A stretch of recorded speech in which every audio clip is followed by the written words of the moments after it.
I am who you've been looking for.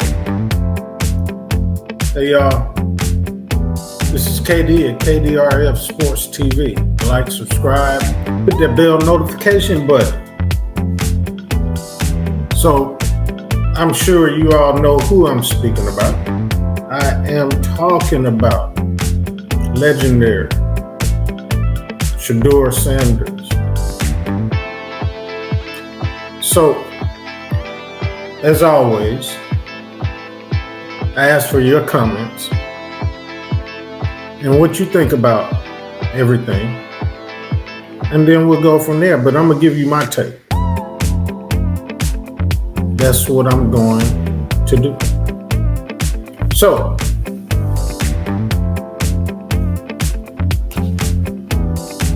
in last week's game, these are just some milestones. These are some milestones. It was his first 300-yard passing game in the NFL. He became the first rookie quarterback in the Super Bowl era to ever throw for at least 350 yards, having 3+ passing TDs and a rush TD in a single game, joining Joe Burrow as the only QBs to reach that line. For his team, he became the first rookie quarterback in history of the Cleveland Browns to record a game with 300+ passing yards, 3 passing TDs, and a rushing TD since 1950. And that quarterback was Otto Graham. It gets deeper. We're going to discuss this. He also eclipsed something that I felt that was I thought it was kind of good and it was interesting. He joined a record with Aaron Rodgers. After last week's game, Shedeur joined Aaron Rodgers as the only quarterback since 2000 to have 4 completions of 50+ yards within their first 3 career starts. I think that's, pretty doggone good. In other words, first 3 starts, both Rodgers and Sanders achieved at least 4 50-yard completions. These 4 completions of 50 yards within 3 career starts, again, think about it. Only Shedeur and Aaron Rodgers has done that.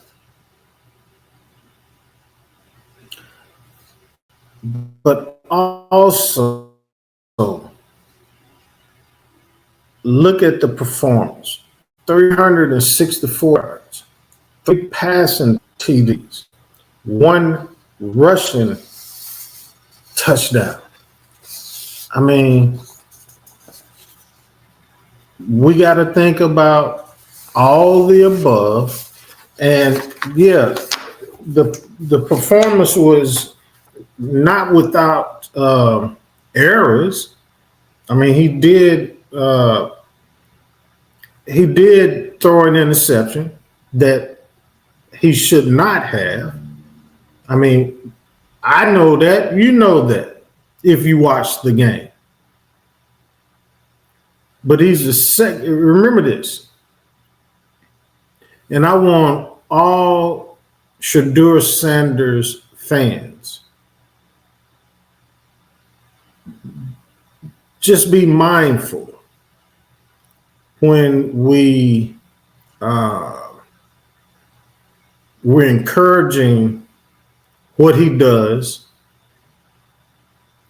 We just still got to be respectful, and we ain't got to dog nobody, because at the end of the day, we've seen him.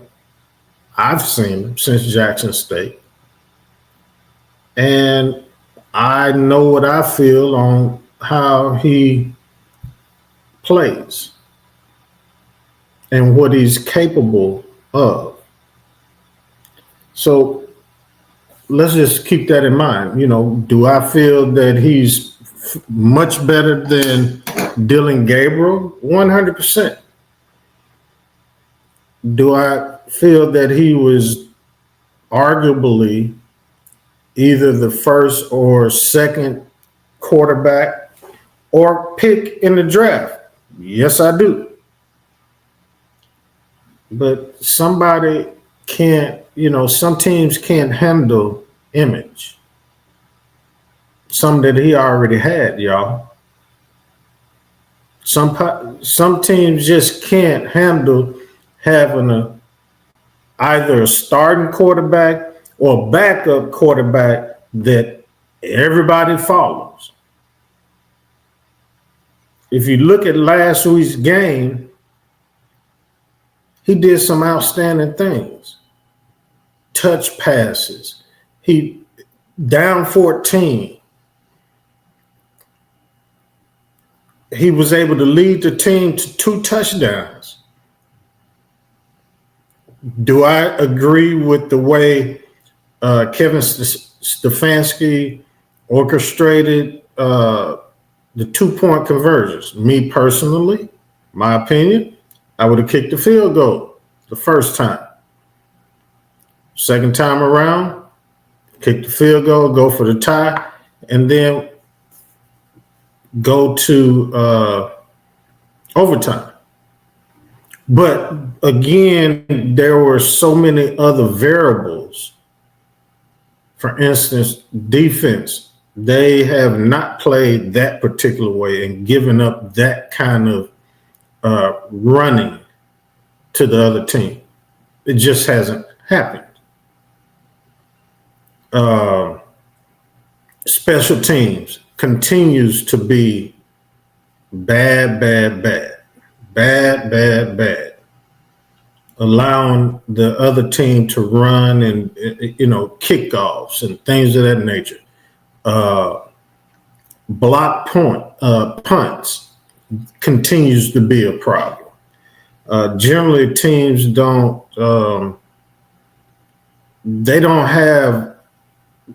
some have no block punts, but generally they don't continually have block punts multiple games over and over and over and over again. Generally, that just does not happen. But it happened.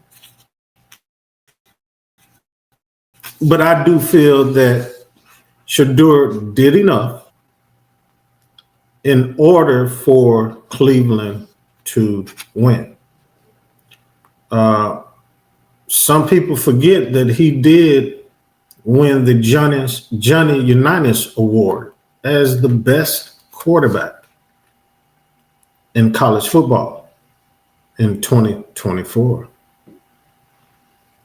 The highest completion ratio of all time.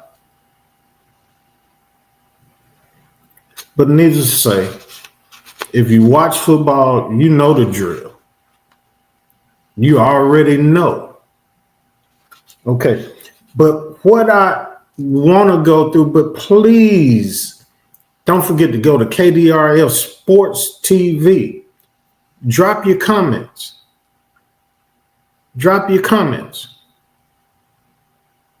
Please do. Okay? And if you want to help this channel out, you got to watch it to the end. I'll let you know where to go to help out.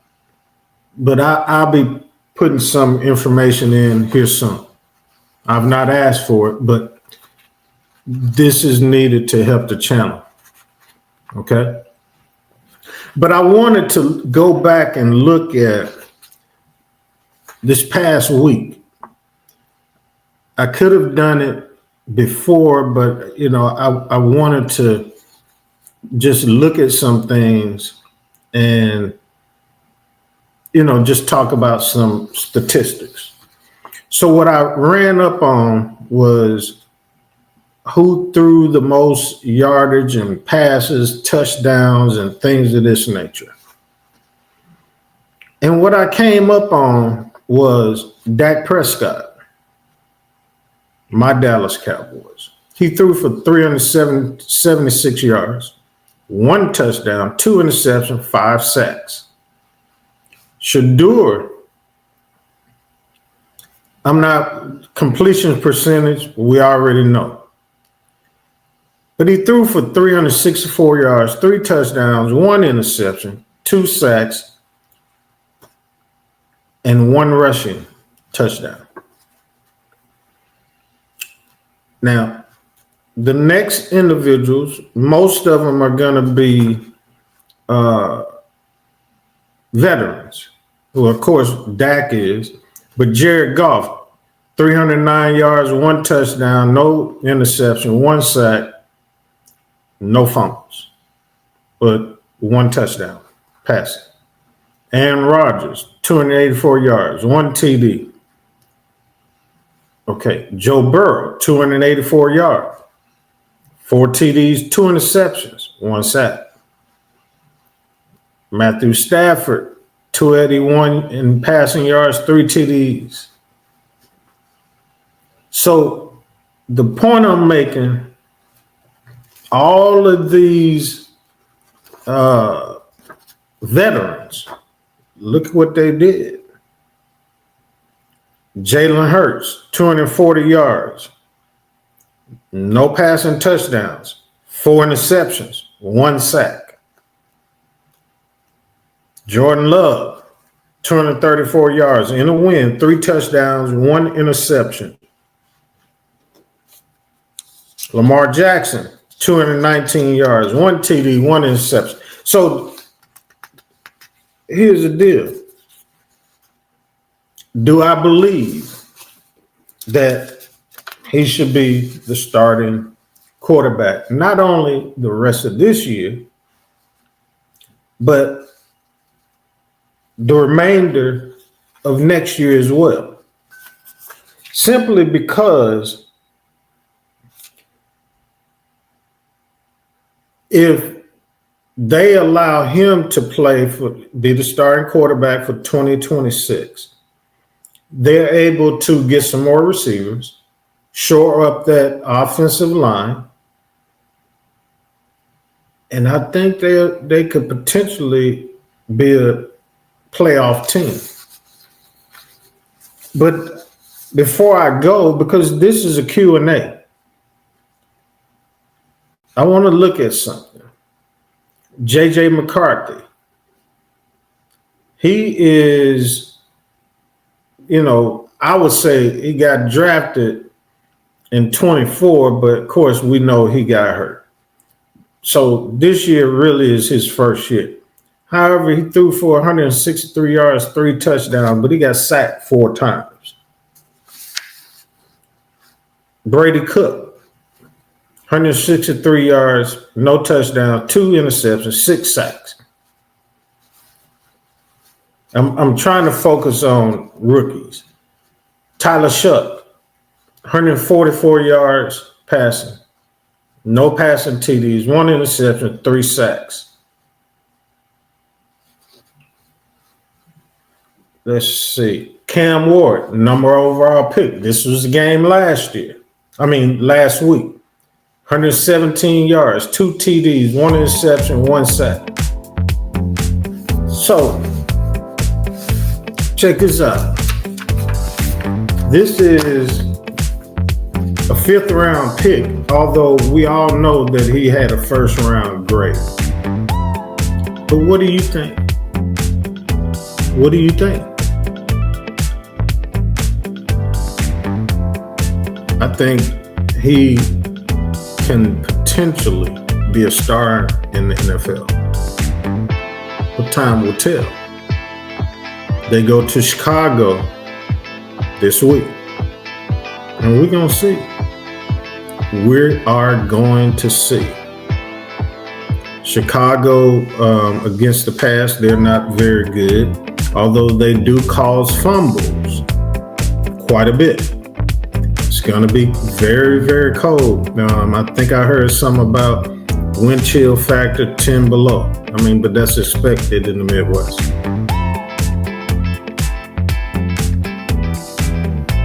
But let's see what they do.